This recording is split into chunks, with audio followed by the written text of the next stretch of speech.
Welcome everybody to Mariel Talks Pop. I'm your host, Mariel Basori, and I hope you guys are ready for this because get over yourself goodbye. I have here Ana Maria from Aiden's Crush. It's such a pleasure having you here. Hi, Mariel. It's an honor. It feels weird speaking to you in English because we've been speaking Spanish this whole time and I want to switch, Yes. but it's lovely meeting you. It's my pleasure.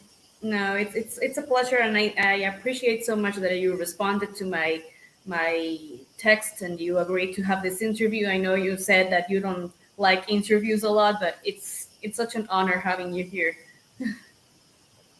Well, yeah, I don't love the interview process. Um, Believe it or not, I'm very shy around it. In my personal life, I'm extremely shy. And so it's very hard for me to open up, on a format to answer. A lot of times people want to ask the personal questions and go to a place that I'm not comfortable there.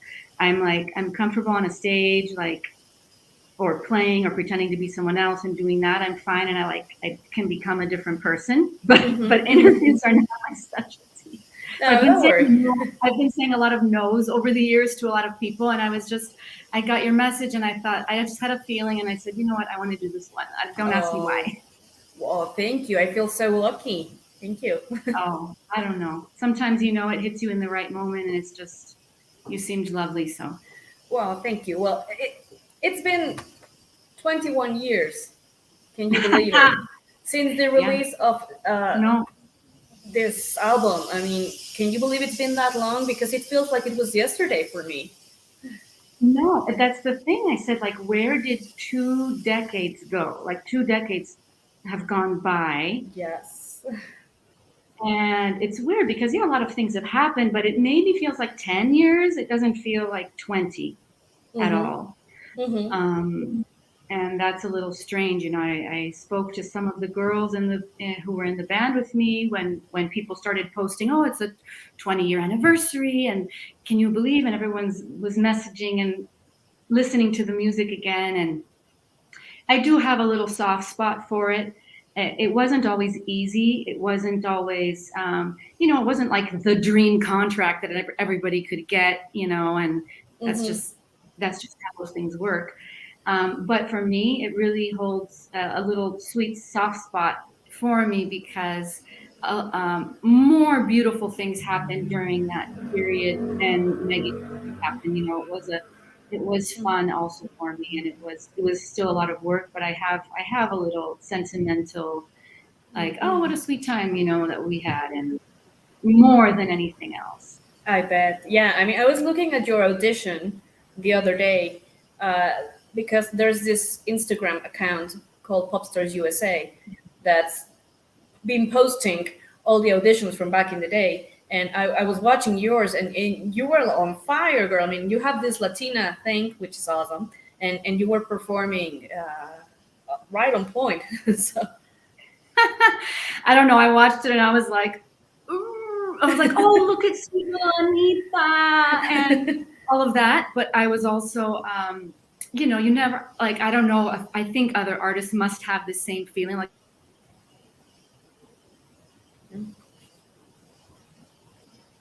I'm losing her. She's frozen. I think that her internet isn't working well. Ah, what a shame. Um, can you guys still hear me? Because she's just frozen for me. Um, I think that her internet is down. Let me send her a message quickly. maybe, are you there? Okay. Did I'm you here. lose me the whole time or did you hear me talking? No, you were frozen, so I couldn't listen Okay. to. I Yes. was rambling and saying Okay. a bunch of nonsense while I was trying to sort out. I was trying to connect because I don't know if it's my problem for my internet here. It's been very I bad. think it was your internet, but don't worry. Don't worry. Verizon needs to fix. They called me saying, "Oh, we can bring you a new double fat, like twice as fast, this and that." And since then, it doesn't work at all. Like I have no connection Don't anywhere. worry. So Well, Anyway, never mind. So but yeah, we were talking. I saw Yes, myself performing, and I yes. was saying like, maybe other artists have this thing when you hear yourself, and when you, like you have to at some point say, yeah, that was a good take, that sounded great, and all that. But like I didn't hear for 20 years. I didn't hear those songs. You don't listen to yourself, because it's not a thing that you go like, oh, I just No. love looking at myself. I love hearing myself. So when I see it, there's a sweetness to it, and the oh wow, who was she then, and to reconnect with who that younger me, that younger self was really sweet. And then also to say, whoa, how much have I changed? I'm not that same Ana Maria anymore. I've gone through Mm-hmm. so many transformations and so much Mm-hmm. growth. I'm a mother now. That alone will throw you into a whole new experience of life. Where you're really not number one anymore, just like Mm-hmm. that. I think Mm-hmm. for any mother who cares, I have also met bad mothers who don't do that, right? Or if you can even call them bad mothers, I don't know if I can blame them because it's a really tough job, Mm-hmm. motherhood. As lovely and amazing as it is and enlightening, it's very tough, Yes, you it know. is. It is.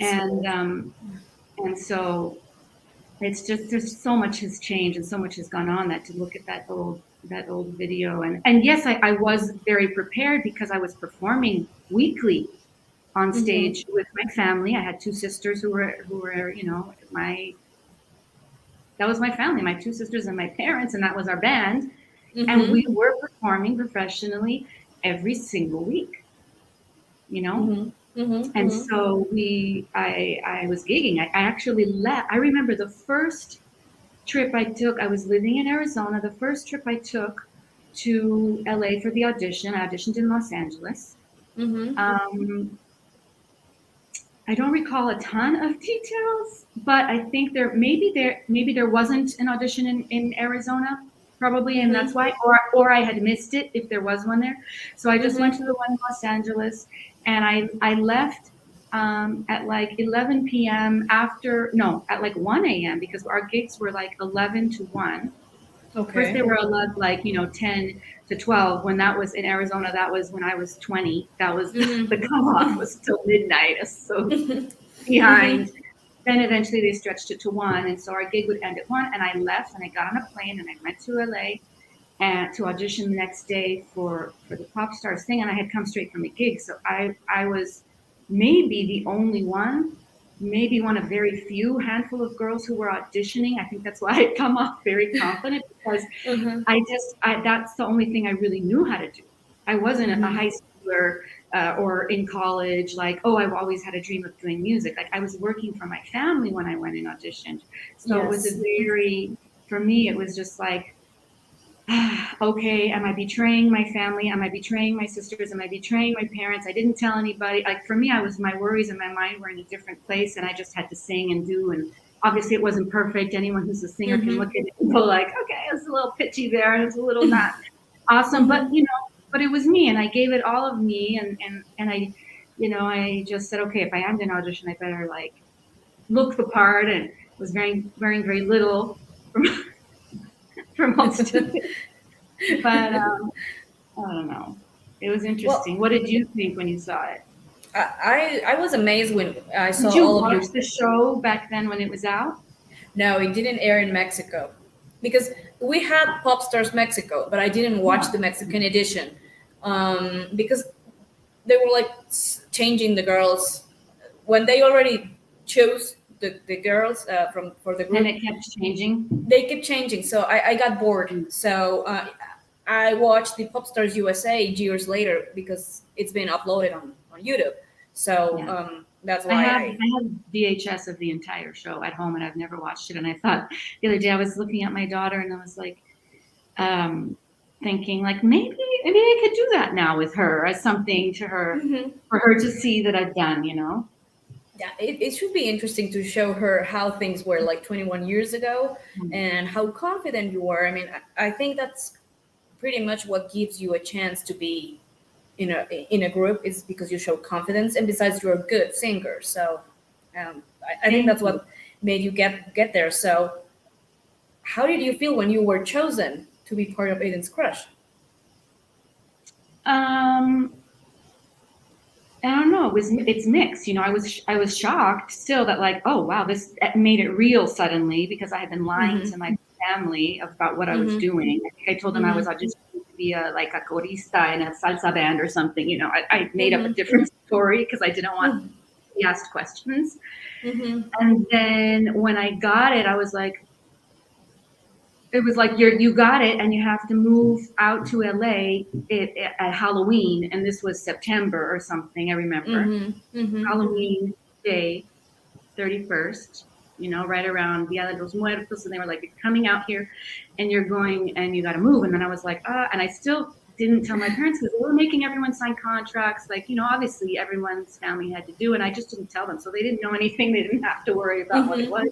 Mm-hmm. And then I held on to my lie as long as I could. I'm sorry, family, for lying to you. Lo siento mucho porque that was not fair to you. But then I did when the show had to air. I said, hey, this is what I've been doing. I'm sorry, you guys. Like, you have to sign this. It's just there's so much pressure for me to try to stay because it was my family's income. That was how my Mm-hmm. family. My parents didn't have like day jobs, and at night they would get together and do a show. Like this was our entire income for my entire family. Oh, So okay. it was a much bigger deal that I left, Mm-hmm. and that's why in my fear I kept it a secret, you know.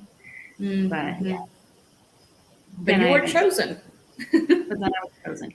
So yeah, I kind of it's weird because I'm still very much this way. I don't do things unless I do them all the way. Okay. Mm-hmm. I like to give 100% what I'm doing. I'm focused. That's why I think maybe like um I chose to stop writing and going after the record deals because I had a couple after Eden's Crush, and I just after a while I was like, you know what? I think I need this intimate setting again. I'm much better in on one with people in a Okay. conversation, not being broadcast, not being overly unless it's being organized for me and I just have to perform, then that's fine, Mm-hmm. right? Mm-hmm. Mm-hmm. Oh, But I'm much better in small one-on-one things. well, yeah, I didn't know you got some record deals after Eden's Crush disbanded. Oh But yeah. before we jump into that, let's just Hmm. talk about the album because I think it's one of the Sure. best pop albums in history, for sure. No. And I know you guys watching can agree with me because this is pure pop perfection, and Hi I think to you guys. everybody. Sorry, I didn't say hello. I didn't. I see you, and I'm like, it's probably helping me to continue talking that I don't like see other people watching us. But if Don't anyone worry. else is watching us, Yes, there's people watching. We will get to the questions in the end, guys. And so once I'm done, but I was telling you this album is pure pop perfection, and you guys deserve more. I wish we could have seen more videos from you. Another album, probably. What do you mhm, think happened? Because it all started very good for you. yeah, the Your September 11th single, happens. Yeah, September 11th September happens. 11. And Yes. it's something that didn't affect my family directly because we didn't. I had an uncle who was in the towers the day before. That Oh was my as god. close as like immediate it got to Mm-hmm. me. But we didn't live in New York, and we weren't. I didn't lose any family in the experience. I wasn't in the towers, but our record company was based in New York, the London Sire, right? They had been a Mm-hmm. partner Mm-hmm. at that time, and they were in New York. And when September 11th happened, we were we were about to perform in the Macy's Thanksgiving Day Parade, Mm-hmm. Mm-hmm. and we had a bunch of other stuff lined up. And then it just shifted everything. Girls started dropping out. People didn't want to fly. For whatever reason, it seemed all unstable. And so they started the management company at the time. Well, it wasn't actually the management company. It was the production company. They started canceling all the gigs because they were afraid that like, oh, with three girls, with four, who's going to show up? But Mm-hmm. four of us decided we would show up and we would just re-choreograph some of the things to keep doing our performances.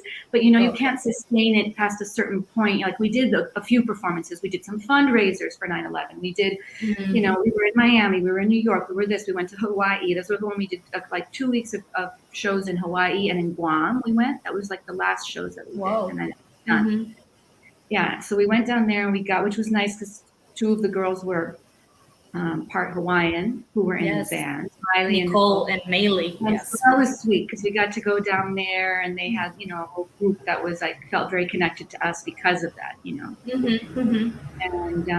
that was the end. And it was because of September 11th that it didn't really get extended, but also because the production company, Stone Stanley Entertainment, and the network and everybody who was involved decided, oh, we want to go co-ed. We want to do something which I don't know. I don't think it really worked out for them. If they would have stuck with us for a second one and done more videos, it would have probably been much better. Especially, now we have to look for the fifth member because one girl dropped out. Yvette was going through some really hard stuff. Okay. She had lost her mother in a very traumatic way at a very early age, and she did not want to fly anymore and travel, and that just made it impossible to do gigs. So now, because of that, we were one member short, and the other four of us were kind of trying to work through it. And Rosanna is a choreographer, was like basically one credit away from graduating in choreography 20 years ago.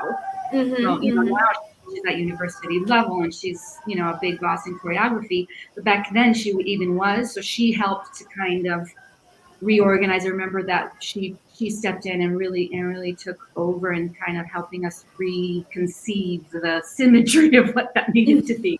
I mean, another reason why I was shocked that I got in is because I didn't have the kind of dance training.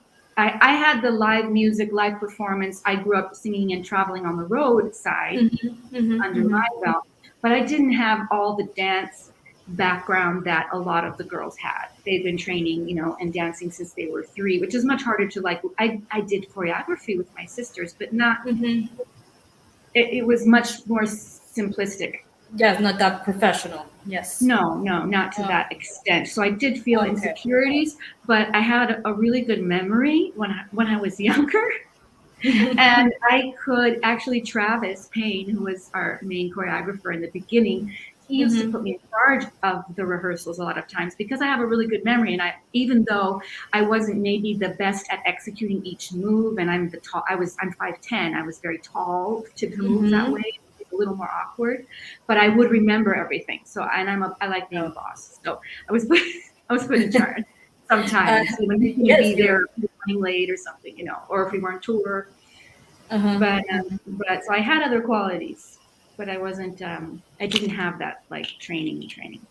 Well, but I think you did great. I mean, when you watch the video, I don't know if you often watch the Get Over Yourself video or if you don't, but I think you guys did a great job. I love the video. I love the concept. I love how you guys look with those butterfly dress. Yes. Those were iconic. They got on Melrose. Those were like, you could buy them everywhere on Melrose, anywhere. Oh. That's like a really popular street here in LA where like tourists come and get like, still to this day, you find a lot of tourists and visitors, and they go to Melrose, and it's like,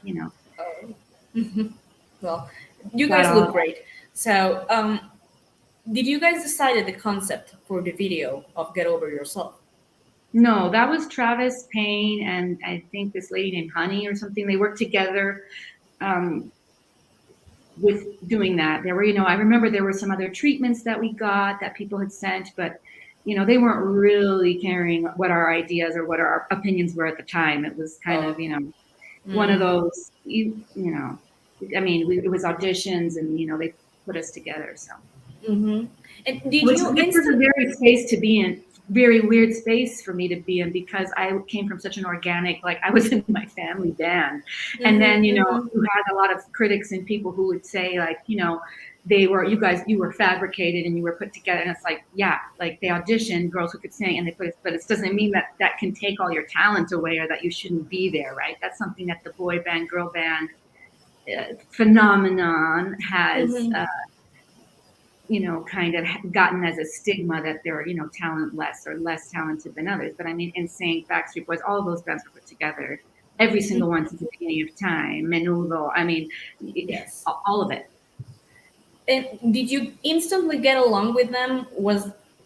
Obviously there must have been, like obviously 5 girls aren't going to be some fights. Like yes, because I know how difficult it is for 5 girls that don't know each other to get along. There were some of us that would stick more together than others, Usually on tour, it was more like Miley and Yvette were together.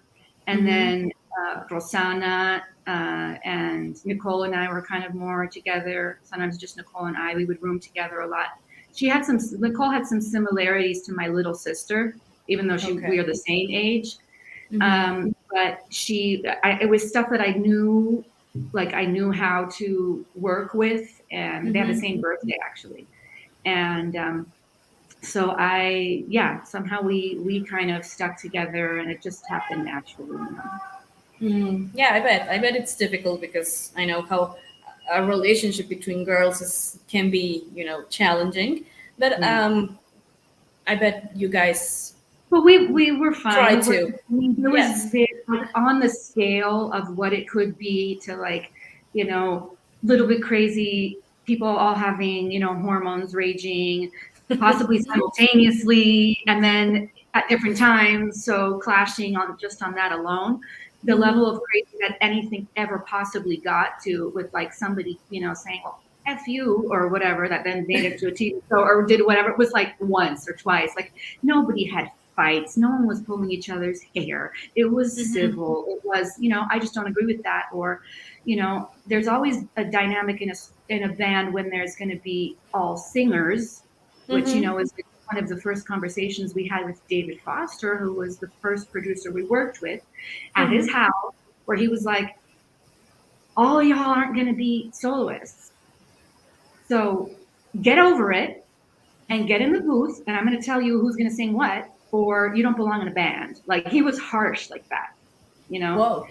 He was just like, get over it. Not all of you, not to, like, no pun intended, that our song was called Get Over Yourself. We didn't record that with him. We were in there recording something else, some ballad or something. But then, like, it was just, that's a fact that is going to be. No one's ever going to get equal time on a verse and stuff. So the ones that didn't get as much, it's hard. And if I would have been one of the ones who didn't get to sing as much, I would have also been really hurt. And it would have been hard for me to always have to take a back seat. Like the players in any sports game or team, there's a bench. There's like, not everyone can be, you're all a part of the team, but not everyone can be playing and be the star all the time. Yes. So there was that dynamic, which, is going to exist in any group. And that's just a part of it. It's part of it.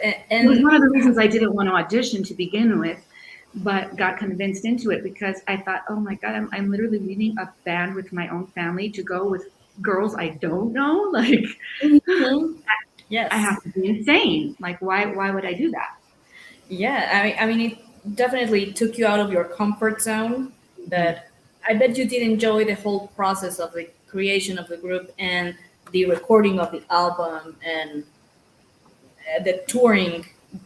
I mean, you guys did a lot of shows. Recording was a lot of fun. Yes, I mean, a lot of it was we recorded that. I want to say it was like 2 months. I mean, people take years to record records. Yes. We recorded.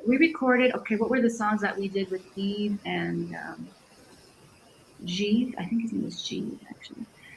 It was like Jean-Yves, and he would go by Jeeve. Jeeve and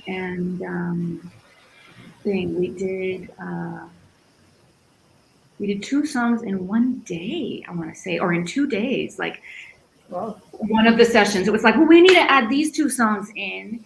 I Want to Be Free, and what was the other one that we did with them? I don't have the album in front of me, and I don't remember all the titles, but like, it was I Want to Be Free was one, and one other one that was kind of mid-tempo, and we did those in the same day. It was literally the same day. Okay. Could be Anywhere But Here. Or... Anywhere But Here? No, not that one. What's Good for the Goose? It might have been Anywhere But Here. I think that was what we did with them. Yeah. Yeah. And they ended up recording more songs with us because they worked really well with us than anyone else. I think we recorded 4 songs in total with these 2 gentlemen. And then the rest, we did a couple with David Foster at his house. We did one with Richard Marx, which didn't make it to the album. We did a couple songs that didn't make it to the album. We did No Drama was probably my favorite to record. They should have made a video for that. I don't know, but still a great song. I totally agree. And I thought, you know what? I listened to it. Somebody posted or talked about it, and I said, that was a good song. Yes. That song needed to be a single. They Yes, I shouldn't even totally come agree. way next. David Foster and I agreed. I remember everyone else was like, and we all thought, you guys are clueless. You don't know what you're doing. You need to put no drama. I'm almost about to sing it for you right now. Just kidding.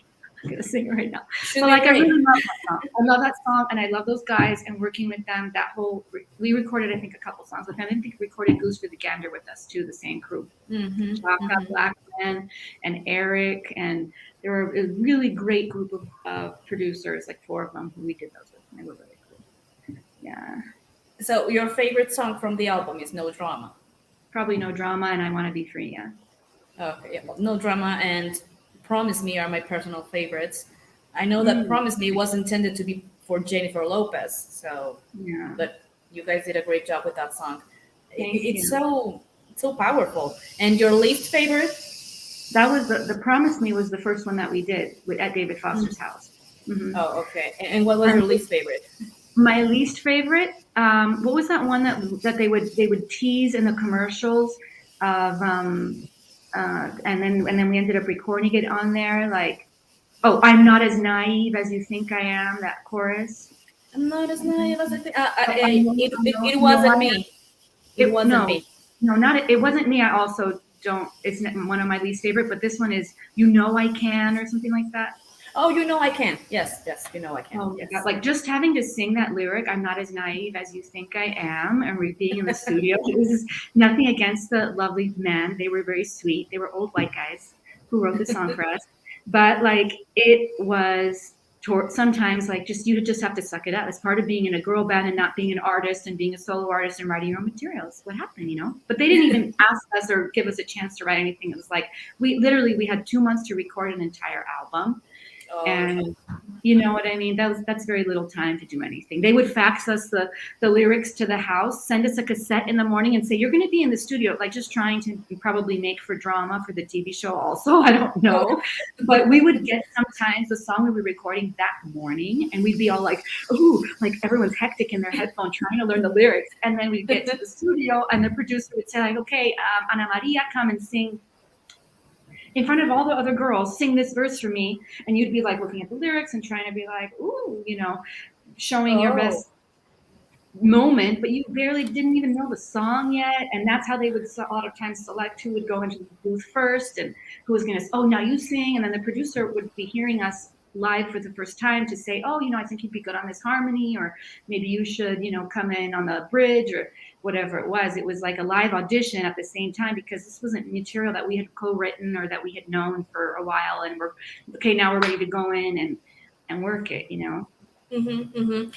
Later, when we had to prepare for tour, we had time to work with arrangers and work on our harmonies, because we were doing all the radio stuff and we were performing live, and Mm-hmm. sometimes 4-part harmony, all together at the same time. So it was then we did really plan and prep for tour, but before the recordings, we were learning them that day.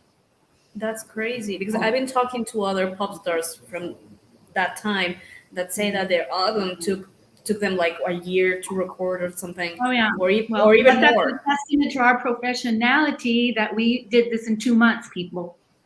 Yes, it's such a Time short killed time. delivered in 2 months. Like literally, it was ridiculous. While Well, we were because being filmed, also. yes, because the show was also airing and you had to be with the cameras all day long and then to record your album. Yeah, 2 months, it's crazy. I'm Totally. trying to reposition this. Okay, there we go. Yeah. And was there ever a plan to release a second single? Because I think "Love This Way" was the intended second single. Love This Way, they were calling it the second single. They filmed, like, I don't know, we took a whole trip to do some promo stuff when we were going to record a video, but then they were like, no, excuse me, we want to do a cartoon. They released some kind of, I don't know if it was our record company who released, but somebody released a cartoon version, Okay. an animated video of it. So I'm And not I think sure. you guys weren't the only ones because I don't know if you're familiar with Australia's Popstars, the first group that came out, Paul Bordeaux. They did the same thing with their second single. They did animated thing. So I don't know if it was popular back in the day or not. No idea. I mean, I have no idea why they would choose to do that instead of the other. A lot of times when these people make decisions, because like what's in the budget, Mm-hmm. what can we afford, what can we do? So you can't, like videos were costing millions of dollars in those days. It was like a million, you needed $1 Yes. million to make a music video. And people are still investing a ton of money into them, but they're also now able to do them on your iPhone. Like people can do whatever they want now. So Yes, it's totally different. I think that back in the day, just to record a single song was extra expensive. So yeah, totally, Mhm. totally get it. And when Aiden's crush decided to disband, you told me that you got a record deal, you were offered record deals. And was it I for? signed 2 other record deals after Eden's Crush that I never launched. Oh, Yeah, I got a deal with A&M Records.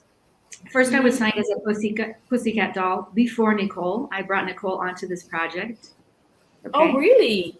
Yes, I was You staying were at going to be a her. Pussycat doll. Oh Yes, I was, and I brought my my sister God. with me, and we were Oh, both selected to be in the Pussycat Dolls, and auditions had finished and everything. And I didn't want to do it because I didn't want to be in my lingerie, but I was doing it because I didn't have many options. Everyone I knew were pop people and pop stars and things, and uh-huh, uh-huh. and then long story short, though, yes, I was staying with Nicole at the time at her then boyfriend's house here in LA to do the auditions. And she Mhm. heard through me and my sister that we had just finished this process and we were joining this group with a couple of the other girls, Kaya, and Melody, and the dancers who were there already. Yes. Uh-huh, uh-huh. And then, and that's how Nicole found out about Pussycat Dolls.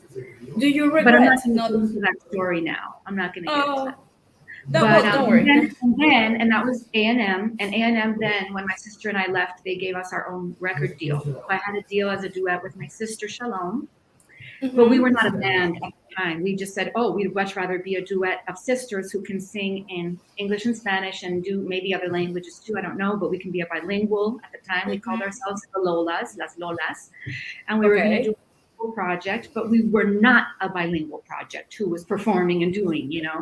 And Okay. my sister's was, for like I always idolized her as, oh, she's the diva of the family, like she's the big voice, the thing. And to be honest, I think she always really did want to do her own thing. And instead we ended Mm. up in this duo. It was forced. And so that didn't. We Okay. were there for a couple of years at A&M and recorded. I've written songs with amazing songwriters. We've done so many demos, and we tried to do our thing, but it just timing was not great. Oh. Mm. Yeah, and I got a couple other offers that I didn't sign after that because I just wasn't in a place. I needed to take time off and kind of distance myself from this public eye Uh-huh. of trying to make pop music and do this thing. I needed something that was feeding me a little bit more. And then that's when I started Annie Trousseau, which is a Mm-hmm. cover project doing music. Vintage world music is what I Mm-hmm. usually refer to it as, because it's music in 9 different languages from different parts of the world Mm-hmm. that comes from like the 1920s to the 1970s, 60s mostly, 1960s, Mm-hmm. and then sometimes I mix in more modern music if I find a song I like, or I put my own compositions into the show as well. Oh, And yes. so I've been doing that for about 10 years. I've been doing Annie Trousseau Mm-hmm. and just putting out a couple records, and I printed a bunch of like pressed records, like actual albums of Pink and Mm-hmm. Blue. My last one right before the pandemic hit, and I have them in my room over here. I have like hundreds of copies of. I think I printed 500 copies of the record. And I love this old format, this vintage format of music. Mm-hmm. And I also just love the poetry and the melodies and the chords and stuff of the way music used to be written. And it's something Mm-hmm. that I really enjoyed doing over the years, doing the Well, project. you've been doing music for years then, since you told me that before Eden's Crush you were performing with your family, so music's always Yeah, been part of you. So that's very yeah, pretty cool.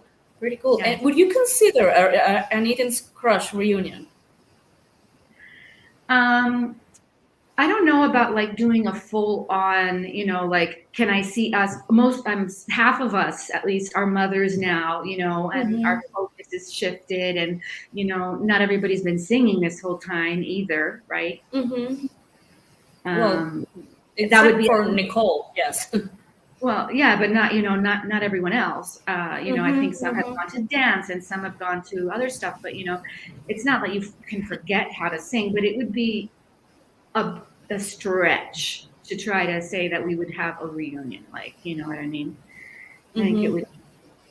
it would be nice to have a reunion in the sense of, oh, I'd love to have a dinner with these ladies, and that could be an interesting concept, to meet, just even meet, because we're not even all talking and touch all the time. Nobody Mm-hmm. has any beef that I know of with anybody. Mm-hmm. But um, when you're not even in each other's friend circles anymore, Mm-hmm. it's a bit of a stretch to even to suggest Yes. something like that. I don't think we would all want to get up and sing those songs and dance those. It would be comedy time. Maybe we could do a comedy No. tour and put that together. But that would be like, I can't imagine singing these songs and doing these choreographies at Oh. my age, where I am emotionally, mentally. Mm. No, especially after 2 years of not. I have not performed since January of 2020, done Oh. anything Mm. to Mm-hmm. get up on stage, and even just to think of that right now for me is like, you know, Yes. no. Oh, well, you But got your answer. I did talk to some of the. I reached out to Yvette because she's in touch with Miley. And I said, hey, Yvette, what do you think Miley would get up? And I thought, hey, let's go live on my Instagram. And I'm in touch with Rosanna here in LA, with Mm-hmm. Chana. Mm-hmm. And let's get on and let's do a little live on my Instagram one day and just say, hey, it's been 20 years, it's been over 20 years now, let's have a little chat and let's do it. So we might still do that. Everyone's been busy and people were traveling and we didn't actually coordinate Yes. with holidays. Yeah, And but it should be fun. It should be fun seeing you guys like together again. Probably yeah, I think if you don't everybody want to would sing, love to do that. Yeah. yeah, if you don't want to sing, it's okay. But probably to remember those good days. I mean, that could be fun. Yeah, it could. So now moving to the questions, I we know I have said I would do here. 15 minutes, but that was because I'm scared of interviews. But Oh, don't worry. now that we're into it, No, no, no, don't worry. we're okay. We're okay. Yeah. We have Andrew from Canada. We have Cesar from Brazil. We have Mauricio from Colombia. César, Mauricio, bienvenidos, ¿cómo están? Yes, we have people from Colombia. Well, the question of the Eden's Crush reunion someday, she just answered. Um, um, do you still keep in touch with the girls? You just said that you do. Still talk to Nicole or not? No, I am not in touch with Nicole. Uh, um, your favorite song on the Eden's Crush album? She mentioned No it's drama. no drama. Yes. Um, your album needs to be on streaming. Yes, I don't know why this album is not on Yes, Spotify. that is a problem. Kids, all of you out there, who knows how to get this done, do it. I'm gonna try to text Figure it out. someone because it shall be great to There's have. no reason that it can't at least be out there in the ether, you guys. We all deserve to let this music. I do agree some of the songs maybe don't deserve to be there. But for the most part, as a whole product, as an album, it is a little gem. It is, It is totally, It's a lovely piece of work altogether. Sweet. as well as the second group that came out from Popstars, Scene 23. Their album is still missing, so we need both of those albums. It's I don't know who needs crazy. to approve this. If it's like the record company who released it isn't even around anymore, so they don't know what to do. I don't even know if David Um, has his record I company. think we have to Maybe contact the Sire producer. Records has the rights now because it was London Sire, but I don't know if Sire. I don't even know which of these labels is still even going. Who would have the Well, rights? that's a shame. Yes, Cesar says that No Drama is a bop and that deserved a music video. Yes, I agree too. We all agree. um, I don't already think we're answered it. desperate enough to like get together to make a reunion to record a video for it, but it's still a very good song. Yes, it is amazing. It could be recorded today, I think. Mauricio from Colombia says, "What I know you are from Medellin, Colombia, his country. I wanted to know if you lived in here in Colombia in any period of your life." I was born in Medellin, Colombia, and I left. My family left when I was about one. I was about 1 year old, almost one.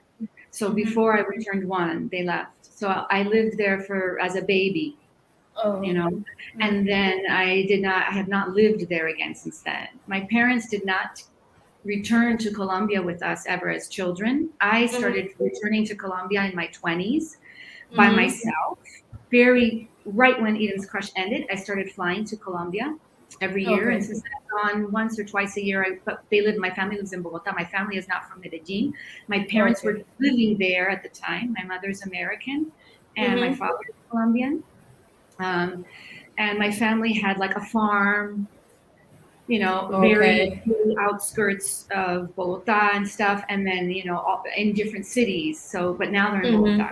Family's in the capital. And so when I go back, I know Bogota more now than I know anything else. I still haven't been back to Medellin since I was born. So I wanted to go when I turned 40, but that came and went.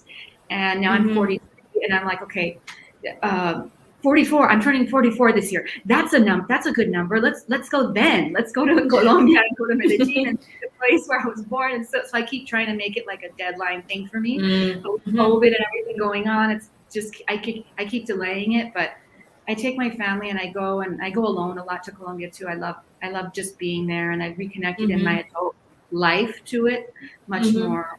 I've made it my goal and my purpose to know it and know my people and know my country. And I'm actually, that's kind of more where I am the older I get. I'm digging deeper and deeper into my Colombian roots, and my show, even with Annie Trousseau, that started when I was singing more in French and, doing some more Euro stuff. It morphed over those 10 years into being much more Latin, Colombian, based up to where I was doing entire shows that were only all Colombian music. And that's what I was about to record when the pandemic kind of locked us all down. I was about to record an all Colombian music album in homage to my grandmother, who just passed away. And I was planning it before she passed away, and she just happened to pass away at the very beginning of 2020 in Colombia, my Colombian grandmother. And so I was about to go and record this, and then everything shut down, and I'm going through some big changes. So I have it on hold, but that was what I was going to do. Oh, well. And I will hopefully still do it, just not under the Annie Trousseau name. I will be finding and creating a new stage name hopefully soon. Welcome to Ideas. DM me. Okay. Together. Like nothing has clicked. I've been looking and thinking and doing, and I just need to materialize that. What's next? Yeah. Okay. Cesar asked, Eden's Crush opened concerts for some artists like Britney or NSYNC back in the day. Who were you touring with? That's we toured with NSYNC. We toured with NSYNC for one summer. That summer, the first one after the thing went down, we opened for them. And there were other artists who came and did as well.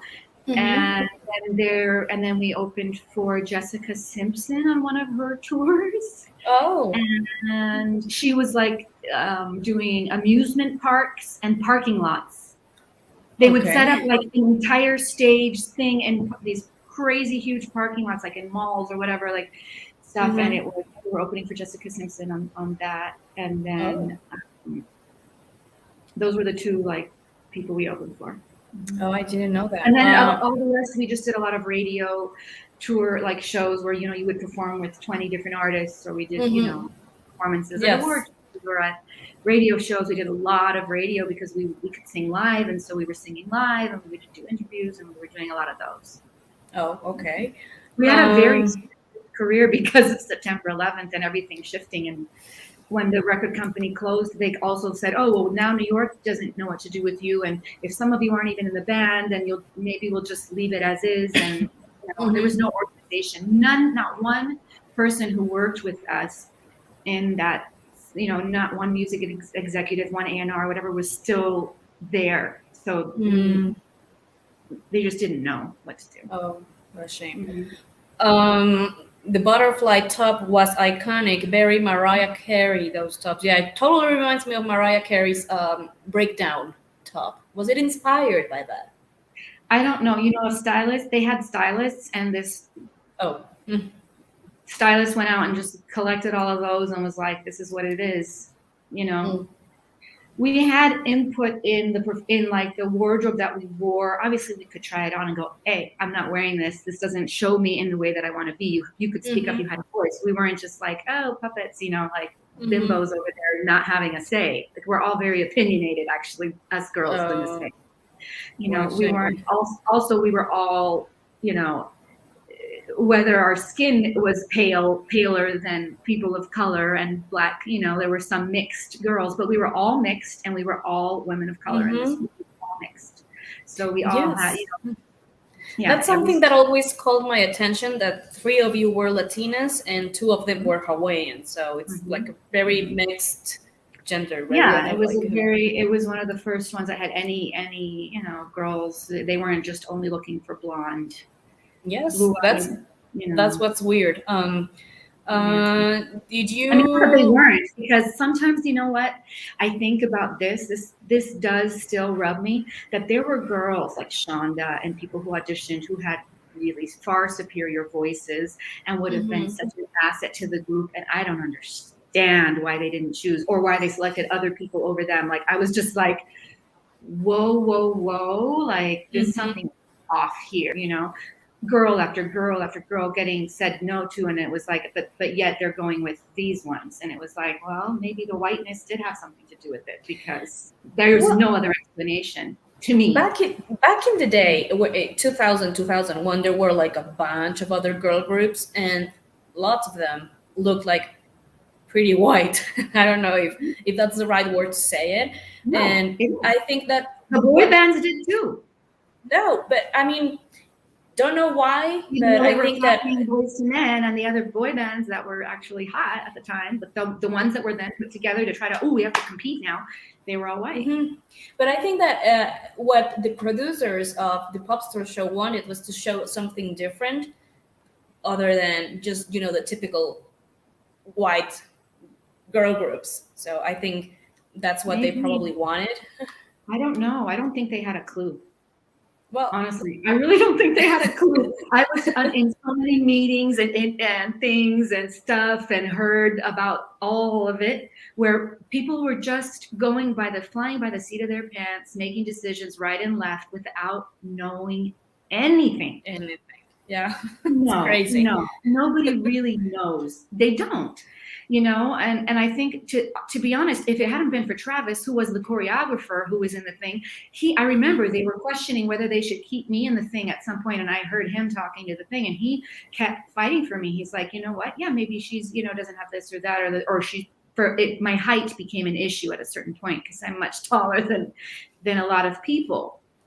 And they actually made me perform at the final, performance that we had at the Viper Rooms, when they were going to select the girls who got to walk away with the contract. I think it was 15 girls, and 10 would leave with this sought after contract, where they offered us $1,000 to find an attorney and respond within 24 hours if we would decide to be in a band. Okay. I'm like, that's nothing. That's no money, first of all. Second of all, whatever, okay, let's do this. And we're all nervous, and we're all trying to do our best. And they tell me, you can't wear heels. I'm sorry, but you need to wear, we think you should go with this sporty spice look. And I had to basically wear a workout outfit to the biggest performance of my life, because I was too tall. How tall you are in centimeters? Because I don't. I'm 5'10", so I'm I don't know, I think 170 what? I don't know that. Let me see. Since I lived in Mexico as a child, 4 years old to 11 years old, and I used to use the grams and the centimeters and everything, but since I got back and I don't use them anymore, I have to Google it. Inches to centimeters. Does anybody know what 5'10" is? I don't know. I don't know. I'm basically runway model height. Yes, you're so tall, but I don't know how tall you are in. I'm sorry that I'm a little dork here, but 5 feet. Oh, 15. Okay, but how many inches is 5 feet 10 inches now? 6 feet is 72, right? Oh my God, you guys, don't judge me by my math skills. I'm actually really good at math when I have to do it, but when I'm put like on the spot, I'm terrible. Times 60 plus 10, so 70 inches. Ladies and gentlemen, the math is coming. 177.8, it says here. You are tall. You are tall. I mean, I'm at least very for tall. And when I wear heels, Latinas, I'm like a 6'1" tall man. Like I'm, drag queen height. So I can like, I can like, I can tower over girls in a heartbeat, and and everyone's wearing platforms, and forget about it. Like I'm like going through a doorway, so I can be very tall, and that became an issue at some point that they were questioning, because most of the girls, especially the ones who were dancers, mostly they're all very, average height. There wasn't a lot of tall. Even though the girls who ended up being in the group, they kind of mixed it in then, and it became not as obvious. I'm watching here. You are wearing heels on the cover. Yeah. They were very low. It was a boot. It was like a boot heel thing, very low. And I always had to like really lean, or you'll see in some magazine covers that we do, I'm sitting on a stool or something, because she has long legs. That's so cool. I wish I was that tall. But I mean, for us Latinas, we are not that tall. So I know you must have been like. I got very tall. I don't know. From both sides, I had skinny, tall parents, and I got tall from them. How cool. And my grandparents. My abuelita, my Colombian grandma, is like maybe, I don't know. She was like 5 foot, a little less maybe. But everyone else was pretty tall. All my los ancestros. Yes. Justin says, Ana Maria, what's the history behind 2 of your solo tracks, Truth Is and It All Adds Up? All I know is that they were both written by Michelle Vismaslin. I don't know if that's French. Michelle Weiss. I don't know. Well, she is the lady who wrote Get Over Yourself. Michelle Weiss-Maslin. Yeah, she's one of the co-writers. And she's not right, Truth Is. I wrote that with Sebastian Arrocha Morton. When I was doing the auditions for the Pussycat Dolls, and we were writing songs. I was doing stuff, and I had this song that we had written like before the Pussycat Doll auditions. I didn't write it for that, but I kind of like finalized it. I choreographed myself to that song for my audition.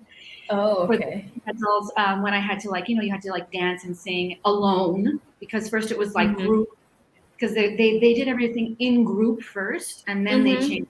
Started with dance as well for the Pussycat Dolls. Robin and Carmen Electra and all of those girls were still in there watching us dance. And then it went to like, solo stuff, see what you got. And so I kind of like, that song is from around that time, like after I finished with Eden's Crush to, I was working on writing songs, and I didn't just go straight into, now I'll go jump into another girl band, and the Pussycat Dolls just landed as a gift in my lap. That was like, for me, a blessing and a curse, because I was talking to Columbia Records at the time, and they kept sending me, different songwriters to work with and write with, to try to find stuff for myself as a soloist. And then at the time, one of Jimmy Iovine's very close friends, Tom Panunzio, was A&R at Columbia Records. And he said, hey, you should really consider showing up, because it's Ron Fair who, signed Cristina Aguilera, like none less, Cristina Aguilera, like, and Orchid, where Fergie came from. And he knows singers, and he loves working with singers, and maybe it'll turn into something else, and just go and do it. And I was like, and then he's like, but they're filming the whole thing. And I was like, oh no, I will not be on another reality show. I just got out of a reality TV thing. I won't filmed. I am not going to go and do this audition. And then eventually I just, other stuff wasn't panning out. And you have time is of the essence. I was 22 when I did Aiden's Crush. And then I was 23. And I was like, I better do something now. You're only going to be 22 months. So I just sucked it up and did it because I did. Honestly, it was my foot in the door. I didn't know where else to go at the time.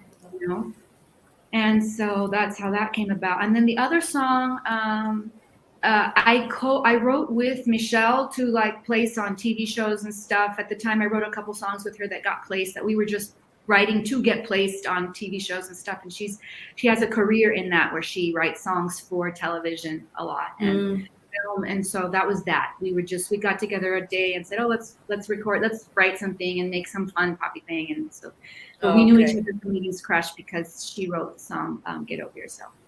Oh, okay. Do you still have outfits from Aiden's Crush?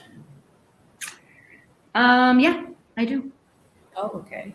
Justin Timberlake's best friend at the time was designing a lot of NSYNC's clothes, and he designed 2 or 3 of our costume changes when we opened for them. And I have some of those, and I have a lot of bedazzled bras that we wore under those costumes. Okay.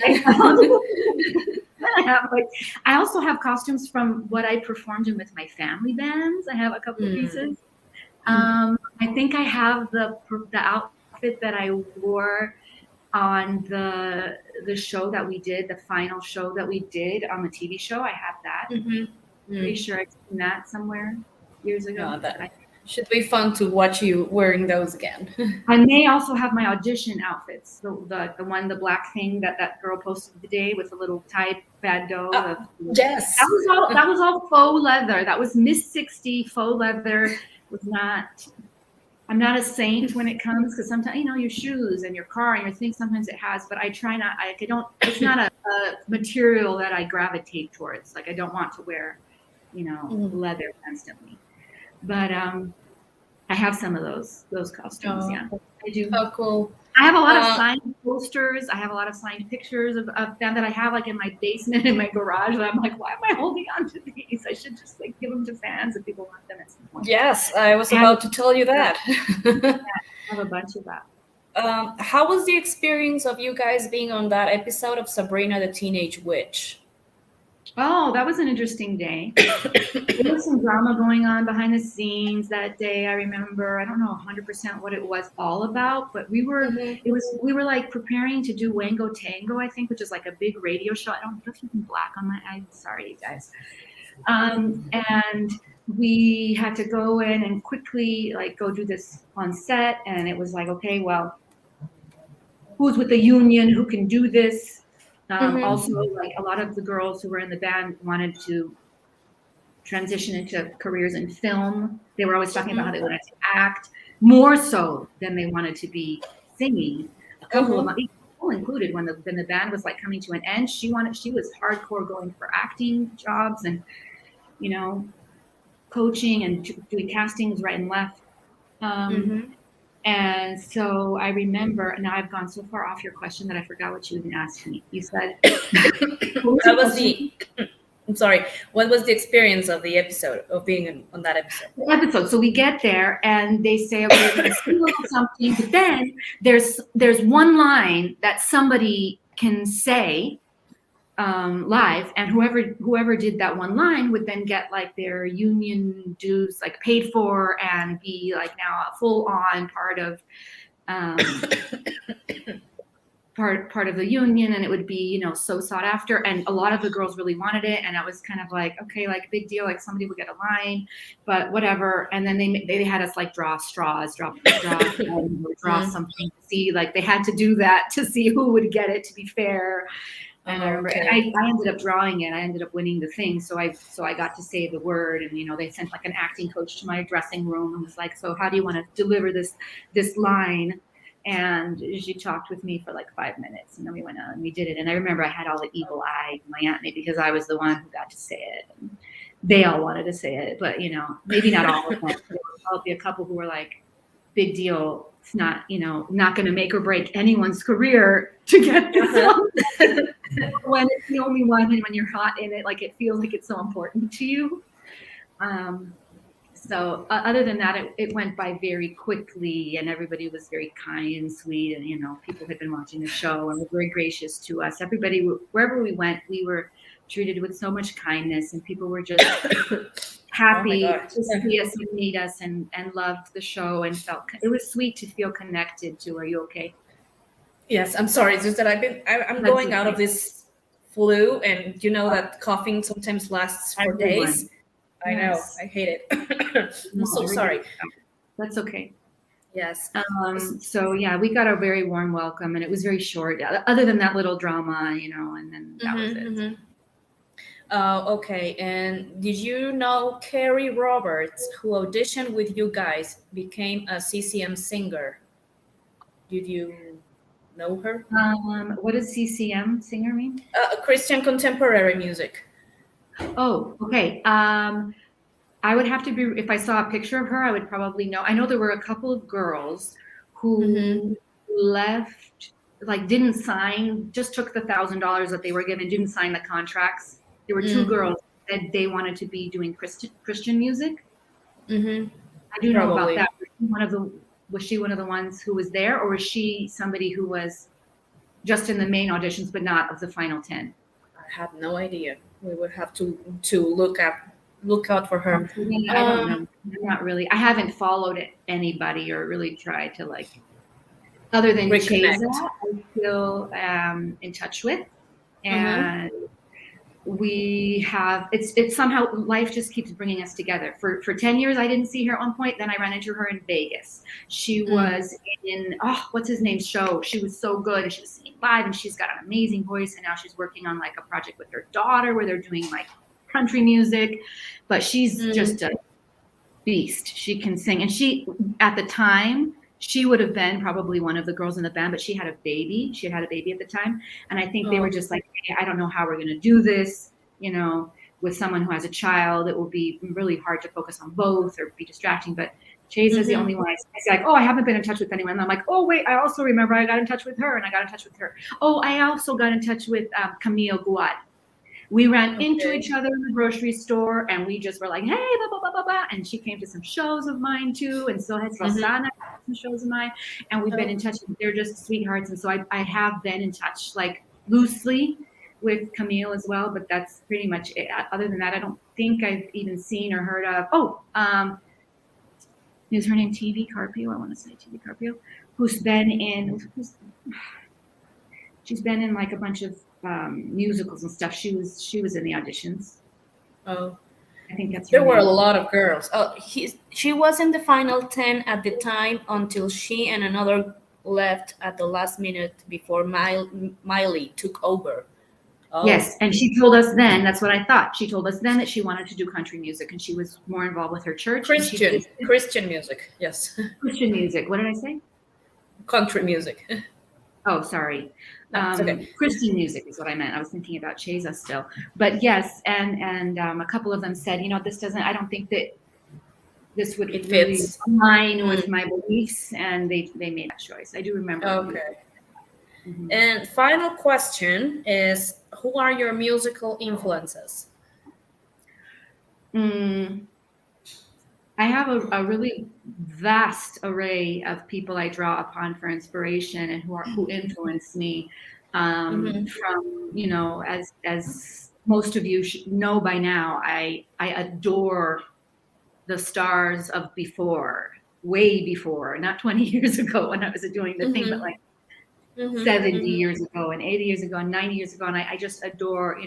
For me, I don't think the art has come. It's in a lot of ways it's grown so much because there's so much of a stage performance that can be done now, but there also was back then, and it was done at such an organic level, and it wasn't done with effects and all the machinery and the technology we have today. So I think that much more credit can be given to the way performances were put on, and so for me it goes all the way back to Edith Piaf and Billie Holiday and Nina Simone and Mm. Louis Armstrong and like Totola Momposina and Petrona Martinez and people who had that rawness to them Mm-hmm.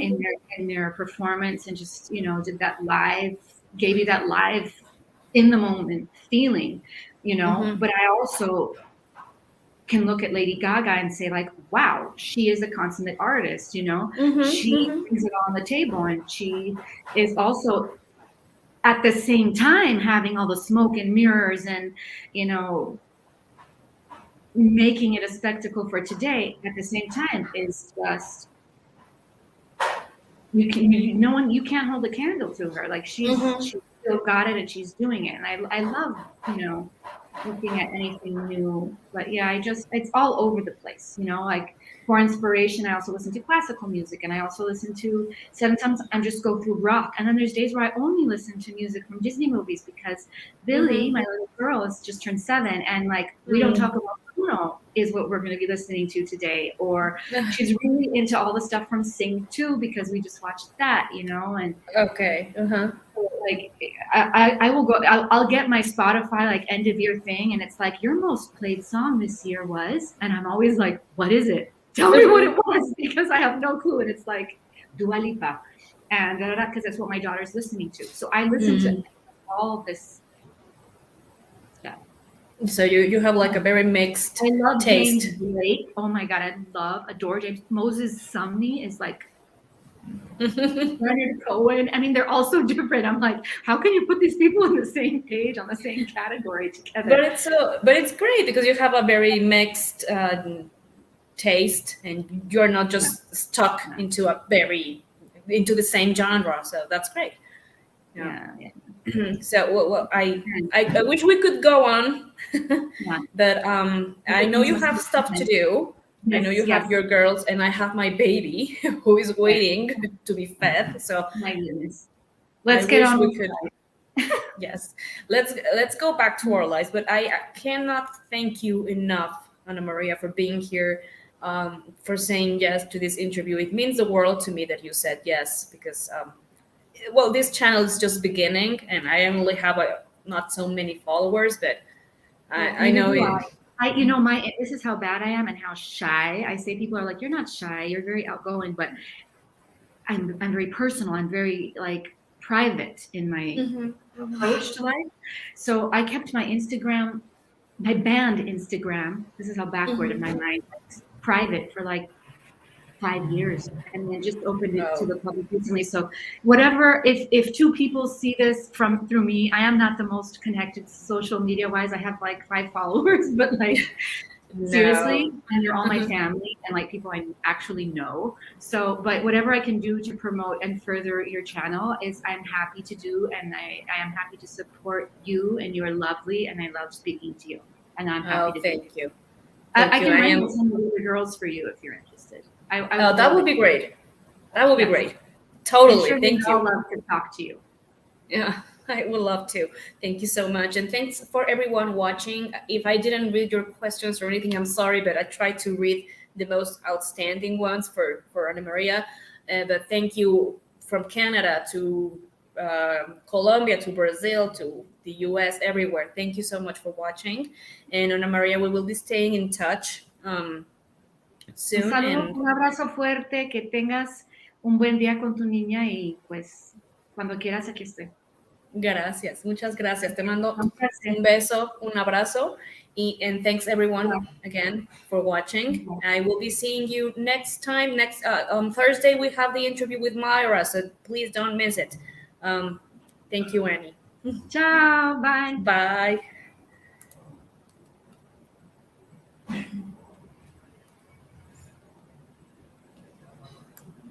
Ya acabé.